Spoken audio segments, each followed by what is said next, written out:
Israel wants peace. There are so many Arab Muslims living in Israel who want peace. The radical anti Israel groups opposed all the peace initiatives.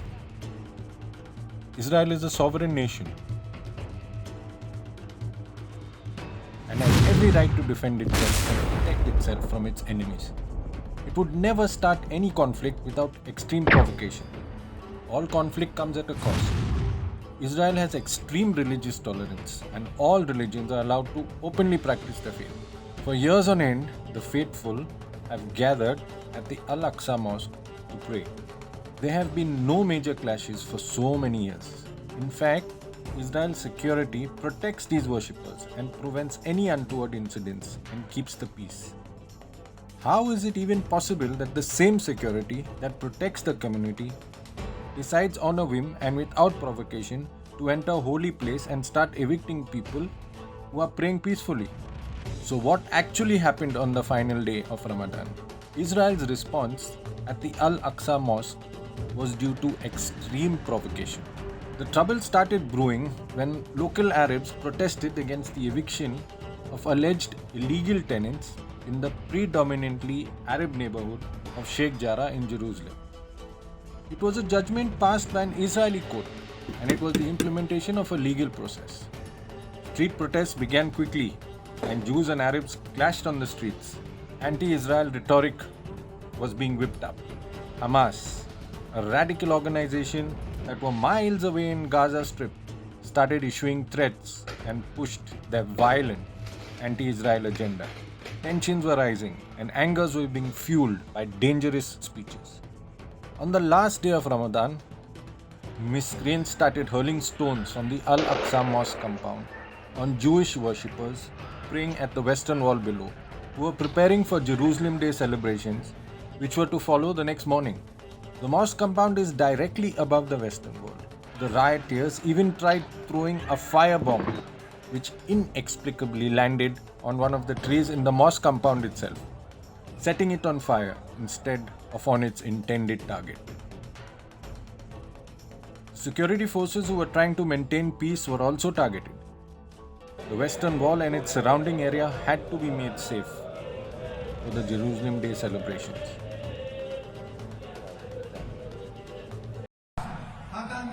תלמידי המכינות הקדם צבאיות פורסים עכשיו את דגל ישראל הענק ביותר ברחבת הכותל המערבי.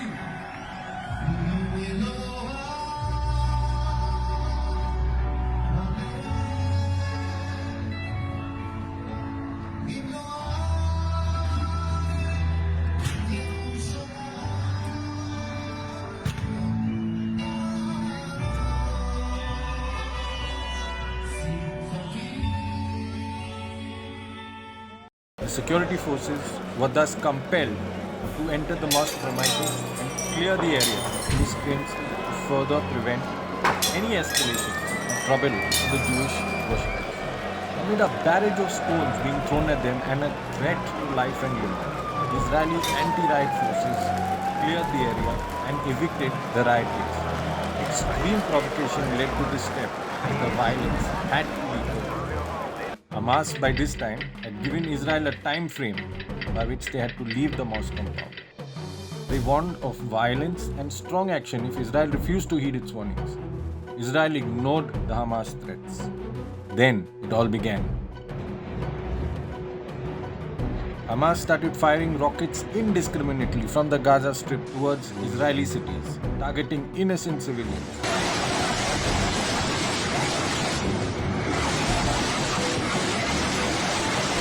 Salvo after salvo of rockets fired. Terror.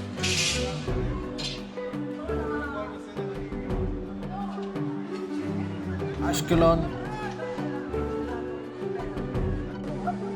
Ashdod, Jerusalem, and Tel Aviv were all hit by projectiles, causing death and destruction. One of the first casualties was an Indian nurse working in a house in Ashkelon. Israel's Iron Dome rocket repulsion batteries were now working overtime, shooting down Hamas missiles from Gaza, protecting Israel cities.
Sirens wailed as civilians ran to safety of bomb shelters.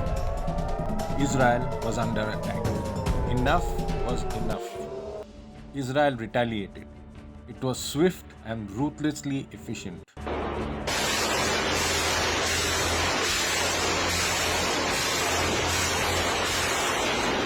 This was extreme provocation of the worst kind.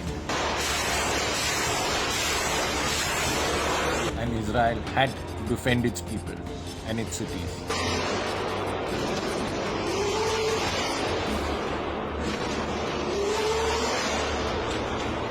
The IDF moved quickly.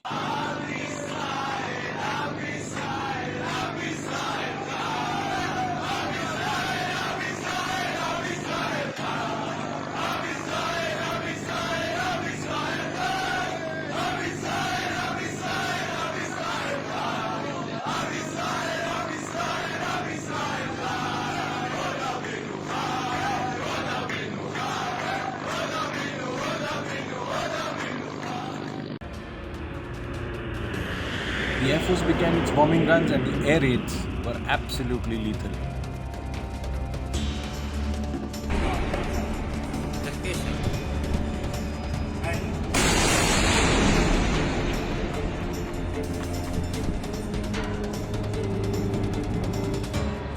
Hamas commanders were targeted and neutralized.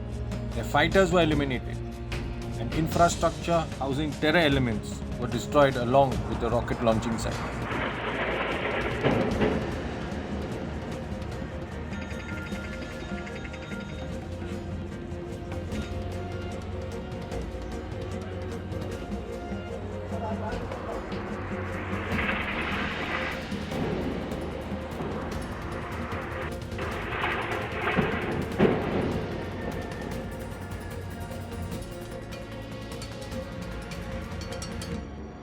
The aircraft squadrons completed sortie after sortie, the attacks aimed at silencing Hamas rockets of death and destruction.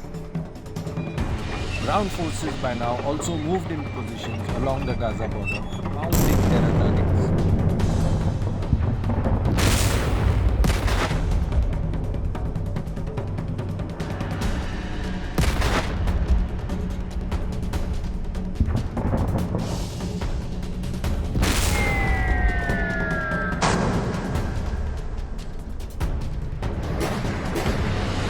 Gaza paid a heavy price. The bombings were severe and accurate. The rocket attacks on innocent Israeli civilians had to end. Hamas rockets were also harming civilians of their own faith who were part of the collateral damage.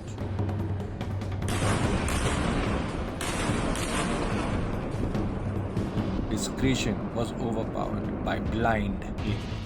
Israel will always defend its land and people from any enemy that threatens its existence or harms its people. It is their moral right.